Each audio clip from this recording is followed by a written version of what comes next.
मेरे ज़मान पाक के रिश्तेदारों में इतना रेवोल्यूशनरी स्पिरिट है।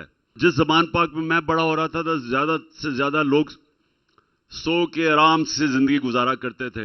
ज़मान पाक नहीं कहते थे, हमें जुरासिक पाक कहते थे। मैं अपने ज़मान पाक के रिश्तेदारों का ख़ास तौर पे शुक्रिया अदा भी करता हूं और उनको खराज तहसीन भी पेश करता हूं। मेरे जो पख्तूनख्वा से मेरे जितने कारकुन आए हुए थे, जिस तरह उन्होंने मेरे पास आके ज़मान पाक के मेरे रिश्तेदारों की तारीफ की, कि जिस तरह उन्होंने मुश्किल वक्त में घर खोले और पानी दिया लोगों को, जब वो टीयर गैसिंग हो रही थी, तो जिस तरह उन्होंने खौफ के बगैर मदद की, वो लोग जो कि तकरीबन 24 घंटे जिन्होंने मुकाबला किया, जो पुलिस ने 3 तरफ से हमला किया हुआ था और रेंजर्स ने। तो मैं आज ज़मान पाक के अपने रिश्तेदारों को कहना चाहता हूं कि आपने, पहले तो मैं नहीं समझता था कि मेरे ज़मान पाक के रिश्तेदारों में इतना रेवोल्यूशनरी स्पिरिट है। तो मुझे तो पहले सबसे ये खुशी हुई कि ज़मान पाक भी आज इनकलाबी बन चुका है, क्योंकि हम जिस ज़मान पाक में मैं बड़ा हो रहा था तो ज़्यादा से ज़्यादा लोग सो के आराम से ज़िंदगी गुजारा करते थे। पाकिस्तान में मूवमेंट्स आती थी, जाती थी, ज़मान पाक के ऊपर से निकल जाती थी। हमें वो ज़मान पाक नहीं कहते थे, हमें जुरासिक पाक कहते थे, कि पुराने ज़माने की वो सोच में पड़े हुए थे। तो ये जो आज जिस तरह की ज़मान पाक ने मिलकर रेजिस्टेंस की, और एक डिफाइनिंग मोमेंट्स है पाकिस्तान में। मैं सिर्फ आपको ये बता दूं कि मुल्क एक ऐसे मोड़ पे खड़ा है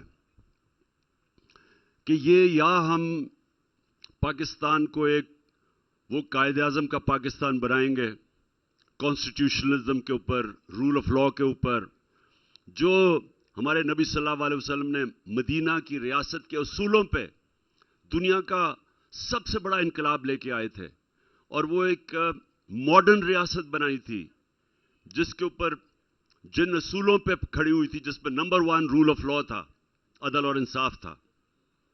नंबर 2 फलाई रियासत थी, वेलफेयर स्टेट, और तीसरे नंबर पे एक सॉवरन मुल्क था जो किसी की गुलामी नहीं करता था, जो ला इलाहा इल्लल्लाह का मतलब समझ, वो जो इंसान समझ बैठे थे, जो आज़ाद लोग थे जिनकी परवाज़ ऊपर हुई और दुनिया की इमामत की उन्होंने। तो ये मुल्क उन उसूलों पे खड़ा होना था। आज से 75 साल पहले जो पाकिस्तान बना था, हमारी मिशन स्टेटमेंट थी फाउंडिंग फादर्स की, कि पाकिस्तान ने एक इस्लामी फलाई रियासत बनना था। सब कुछ बना सिवाय इस्लामी फलाई रियासत बनने के, बल्कि एक छोटे से तबके ने मुल्क की रिसोर्सेज के ऊपर कब्जा कर लिया, कानून के अपने आप को ऊपर रख दिया। लोगों के लिए इंसाफ नहीं, लोग बेचारे थाना कचहरी में ठोकरें खाते फिरते हैं, और ये छोटा सा तबका कानून के ऊपर चला गया, हर किस्म का कानून तोड़े, लेकिन हमारा निजाम इनको नहीं पकड़ सकता था। अबव लॉ अपने आप को समझते थे, जिसमें ऐसे ऐसे लोग जो 30 साल से मुल्क का पैसा चोरी कर रहे थे, ये कभी भी किसी डेमोक्रेसी में, किसी मुहज़्ज़ब माशरे में ये कोई सोच ही नहीं सकता कि उनकी चोरी को आप एनआरओ दे दो, इम्यूनिटी दे दो, माफ कर दो। अवाम का पैसा जब भी कोई चोरी होता है, किसी को इजाजत नहीं उसको माफ करने के लिए, किसी जमहूरियत में ये माफ नहीं किया जाता। लेकिन यहां क्योंकि ये क्लास सारी मिली हुई थी, मिलके खा रही थी मुल्क को, आपस में मिलके इन्होंने 1100 अरब रुपए की चोरी को माफ करवाया। ये होता है जब हमारे नबी सल्लल्लाहु अलैहि वसल्लम ने, ये याद रखें, जो हदीस है उनकी, वो बिल्कुल आज पाकिस्तान के ऊपर फिट होती है। उन्होंने ये कहा था कि जो माशरा बड़े बड़े डाकुओं और ताकतवर मुजरिमों को नहीं पकड़ता और सिर्फ छोटे चोरों को पकड़ता है, वो तबाह हो जाता है। तो आज हमारी जो इकोनॉमिक डिक्लाइन है, जो आपकी हमारी जिस हालात में हम फंसे हुए हैं, जो हमारी माशत की तबाह है, हम आज घुटनों पे हैं। वो वजीर आजम और वो امپورٹڈ وزیر اعظم اور اس کے ساتھ جو امپورٹڈ فورن منسٹر ہے دنیا میں مارے چکر لگا رہے ہیں. نہ کہیں عزت ہے، نہ کوئی پوچھتا ہے، نہ کوئی پاکستان کی کسی کو اہمیت ہے کہ تقریباً 23 کروڑ لوگوں کا ملک، دنیا کی 5ویں آبادی میں سب سے بڑی ریاست، اس کا کوئی اہمیت ہی نہیں ہے. کیونکہ جب سارے دنیا کو پتہ ہے کہ اوپر جو لیڈ بیٹھی ہوئی ہے، جو ہمارے صاحب اقتدار ہیں، وہ ملک کا ان کا پیسہ چوری کر کے ملک سے باہر ہے، اور یہاں ملک میں ہم بھیک مانگتے پھرتے ہیں ڈالرز کے لیے. صرف 20,000 پاکستانیوں کا دبئی میں بلومبرگ میگزین کے مطابق 10.4 ارب ڈالر کی پراپرٹیز ہیں. ہم 6 ارب کے پیچھے IMF کے بھاگ رہے ہیں اور منتیں کر رہے ہیں کہ ہمیں 6 ارب ڈالر دے دو. اور باہر جو پاکستانی بیٹھے ہیں، ہم سب کو پتہ ہونا چاہیے، جو ہمارا سب سے بڑا اثاثہ ہے، اور انشاءاللہ جب اس ملک کو اٹھائیں گے تو باہر کے پاکستانیوں کا پیسہ ڈالرز لے کے آئیں گے.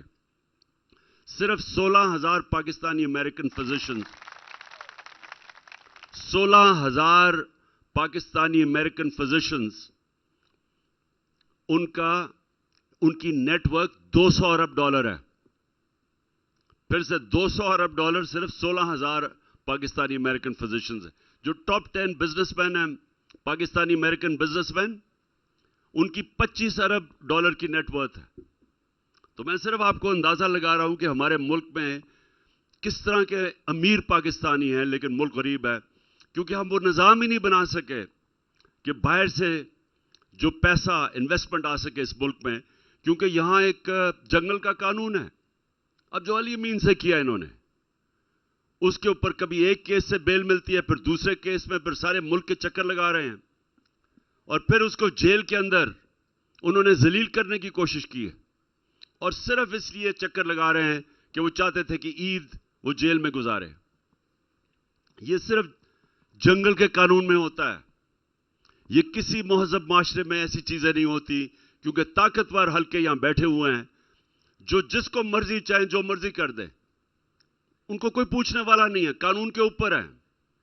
رات ویگو رکتی ہے کسی گھر میں، لوگوں کو اٹھا کے، سوشل میڈیا کے لوگوں کو اٹھا کے لے جاتے ہیں.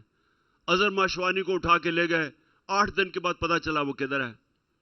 شاہد حسین جو میرے یہاں ہمارا سرویلنس کی برطانیہ سے برٹش نیشنل پاکستان آیا مدد کرنے کے لیے، اس کو اٹھا کے لے گئے.